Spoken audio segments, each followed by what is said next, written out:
Reportage. Milieu dans le nord du Togo, une zone touchée par l'insécurité liée aux attaques djihadistes, la situation économique devient de plus en plus difficile, et les femmes en sont les premières victimes. Nombre d'entre elles qui ont contracté des prêts pour créer leur entreprise sont tombées dans la spirale de l'endettement auprès des organismes de microfinance. Une main sur le pilon, une autre sur le menton. À l'ombre d'un manguier, Yampab Kolani, la quarantaine, semble ne plus avoir la force de continuer à piler les noix de karité dans le mortier. Nous sommes à Todjoat-Lambouinte, à 17 km au nord-est de la ville de Dapahan, dans le nord du Togo. Il y a quelques années, c'était au moulin qu'elle les écrasait. Aujourd'hui, elle ne peut plus se le permettre. Je ne peux plus amener les noix au moulin parce que la quantité n'est pas assez importante et il me faut limiter les dépenses pour espérer un peu de bénéfice. Depuis 2 ans, il est pratiquement impossible pour les femmes d'aller dans la forêt pour récolter les noix de karité de peur de sauter sur une mine ou d'être capturées par les groupes armés. Du coup, le prix de la noix est devenu très cher et, dans le même temps, j'ai perdu plus de la moitié de mon capital. Depuis l'avènement de la crise sécuritaire, je me bats juste pour pouvoir rembourser les mensualités de mon crédit, explique-t-elle. Son histoire ressemble à celle de beaucoup de femmes de la région des savanes. Dans cette région située à l'extrême nord du Togo, plus de 65% des habitants vivent au-dessous du seuil de pauvreté d'après les résultats de l'enquête harmonisée sur les conditions de vie des ménages, ECVM. Et ici comme ailleurs, la pauvreté se conjugue d'autant plus au féminin. Les femmes sont en première ligne de l'économie togolaise. Elles sont commerçantes, agricultrices, transformatrices de produits locaux, coiffeuses, tisserandes ou encore couturières. Elles représentent 57% des personnes actives dans le commerce au Togo, d'après le ministère de l'Action sociale et de la promotion de la femme. Mais elles travaillent pour la plupart dans le secteur informel et sont soumises à de nombreux aléas économiques. Et quand elles possèdent une micro-entreprise, elles rencontrent souvent des difficultés pour la gérer. Faible bancarisation, manque d'éducation financière, faible capacité de remboursement. Dans ce contexte, les institutions de microfinance restent souvent leur seul moyen de s'en sortir. La microfinance comme dernier rempart. Les conditions d'ouverture et de maintien d'un compte, l'éloignement des établissements bancaires, souvent concentrés dans les chefs-lieux de région, ou encore l'analphabétisme expliquent le fait qu'une grande partie des femmes, surtout en milieu rural, ne disposent pas de compte en banque. Au début de mes activités, j'avais ouvert un compte courant à Ecobank, confie Altani, propriétaire d'une unité de transformation agroalimentaire à Dapahan. Je l'alimentais régulièrement. Puis à un moment, mes activités ne marchaient plus, or chaque mois la banque fait des prélèvements pour les frais de tenue de compte. Un jour, on m'a envoyé de l'argent pour les activités d'une association dans laquelle je milite. La banque m'a prélevé près de 50 000 FECFA, 76 €. J'ai dû m'endetter pour compléter la somme et, depuis, il n'y a plus eu de mouvement sur ce compte. En février, la banque m'a appelé pour comprendre pourquoi il n'y avait plus de mouvement sur le compte. Je leur ai expliqué que je traversais une situation économique difficile. Le peu que je gagne ne me permet pas d'épargner. Mais qu'elles soient commerçantes, artisanes ou agricultrices, les femmes ont besoin de faire des emprunts pour développer leurs activités. À Kepegidjini, un village situé à une quinzaine de kilomètres au nord de la commune de Ton'in, Champoanassani, 41 ans, maraîchère, explique comment la microfinance s'est imposée à elle. J'ai voulu ouvrir un compte à l'Union togolaise de banque, sur proposition du conseiller agricole de notre secteur. Lorsque je me suis fait accompagner pour prendre des renseignements, il m'a été demandé, entre autres, ma carte nationale d'identité, une pièce que je n'ai pas. Pour l'établir, il me fallait mon acte de naissance. Malheureusement, mon père, comme la plupart des hommes de son époque, ne faisait pas faire d'acte de naissance pour les filles. Je suis rentré déçu ce jour-là, une journée perdue et des dépenses inutiles pour le transport. Après, j'ai partagé mon souci à une voisine qui m'a suggéré d'aller voir une microfinance. Et depuis, j'ai mon compte à la Caisse mutuelle d'épargne et de crédit de Tidonte, qui m'octroie du crédit de temps en temps pour mes activités. Au Togo, l'histoire de la microfinance date des années 1960. La FUSEC, la plus grande coopérative financière, est née en 1969. Le secteur s'est rapidement développé dans les années 2000 avec l'avènement de plusieurs autres institutions de microfinance ayant pour objectif l'accès des services financiers aux personnes défavorisées. Dans la région des savanes, les plus présentes sont la FUSEC Togo, la Coopec Sifa, Lucmec et la Coopecad. La majorité de ces institutions de microfinance a tendance à privilégier les femmes dans l'octroi de crédit. Raison avancée, elles seraient plus fiables et plus disciplinées. Pour les accompagner, la Coopec-SIFA les organise en groupement. Leurs membres bénéficient de sensibilisation et de formation en éducation financière sur une période de 3 à 4 mois avant l'octroi des crédits.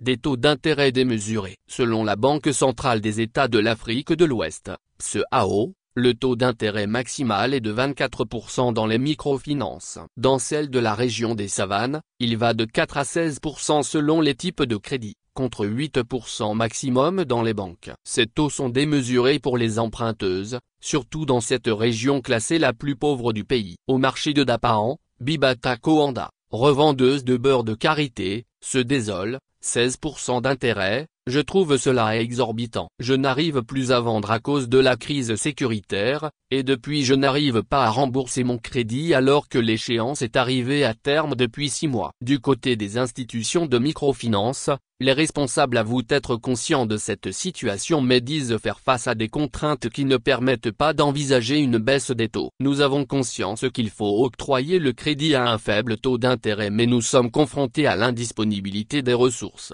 indique Philippe Faury, le directeur de la Coopec-SIFA. Nous sommes implantés dans une région pauvre où il est impossible de faire le recyclage des épargnes parce que l'épargne est faible. Il faut alors aller emprunter à la banque à 8% d'intérêt. Pour espérer couvrir nos charges, il faut faire une marge d'au moins 8%. Voilà ce qui justifie les 16%. Dans la région des Savanes, beaucoup de femmes élèvent seules leurs enfants. Toutes les charges du ménage reposent sur leurs épaules. Alimentation, soins de santé et scolarité, etc.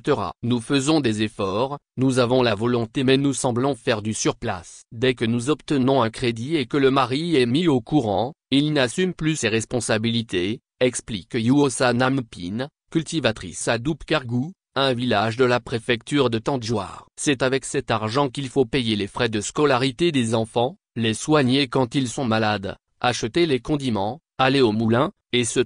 Face à toutes ces charges, il est difficile de faire prospérer une activité génératrice de revenus afin de rembourser le crédit. À Tantoga, bourgade située à une dizaine de kilomètres au nord de Korbongou, chef-lieu de la commune de Tone 4, Boudanlingue Kolani, 49 ans, est revendeuse de Tchak Palo, une bière locale à base de sorgho. Le visage marqué par une vie de dur labeur, elle se lamente, les mains crispées sur son pagne.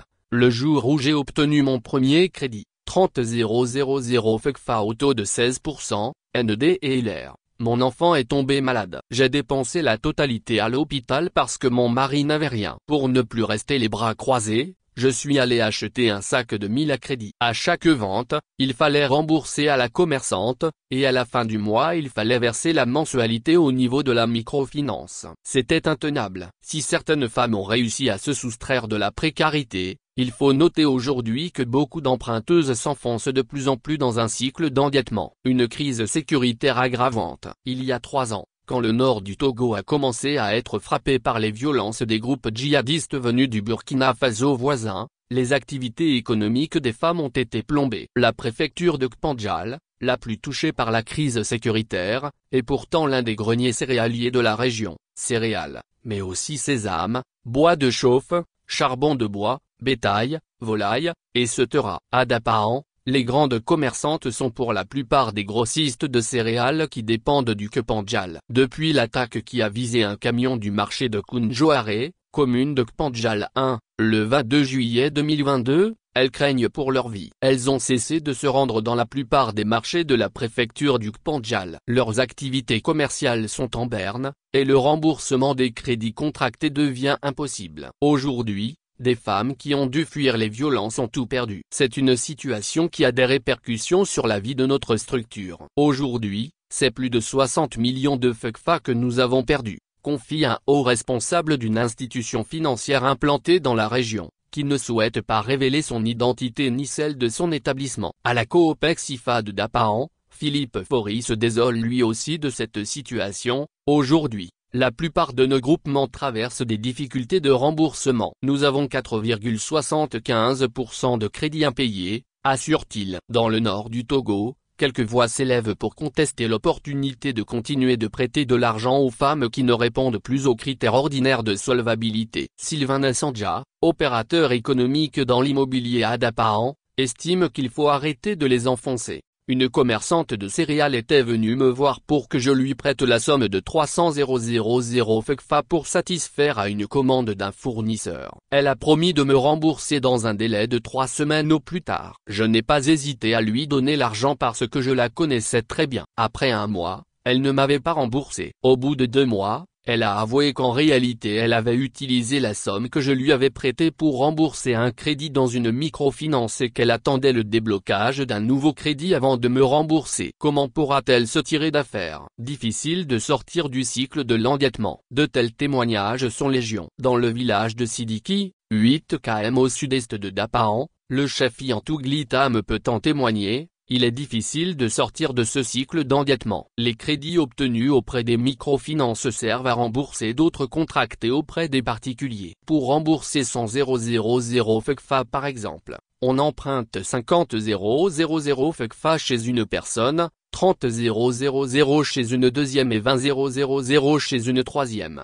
Avec des intérêts minimaux de 4% par jour. Dès que le nouveau crédit est débloqué, il faut faire le tour pour rembourser. Et à l'arrivée, on se retrouve à la case de départ. Le chef du village constate que beaucoup de femmes fuient le foyer pour aller travailler dans les mines d'or au Ghana ou dans les débits de boissons au Burkina Faso. À Saint-Cassé, une ville togolaise située à la frontière avec le Burkina, une employée d'une institution de microfinance de la place s'indigne, sous couvert de l'anonymat, parfois, des femmes plus nanties profitent de ce système en assistant aux réunions de microcrédit, proposant ainsi de prêter de l'argent aux membres en difficulté. Avec un intérêt allant jusqu'à 5%. Il m'arrivait parfois de gagner jusqu'à 100 000 FCFA par jour grâce aux intérêts, confie une usurière dans la même ville. Entre les menaces des microfinances et le harcèlement des créanciers de toutes parts, Monique, prénom d'emprunt, mère de 2 filles dont la plus jeune n'est âgée que de 7 mois, a dû fuir son foyer. Redoutant la réaction de son époux qui l'a déjà aidé plusieurs fois à payer ses dettes, elle a profité de son absence pour s'en aller, nuitamment, abandonnant les enfants à leur grand-mère. C'est au bout de 3 semaines de recherche que nous avons appris qu'elle était au Mali, employée comme femme de ménage dans une société minière tenue par des Chinois, confie Eugène, son mari, un instituteur de la commune de Tone 2. Robert Kansougui Bedouti, journaliste reporter à la Bali Média, un journal en ligne basé dans la région des Savanes dans le nord du Togo.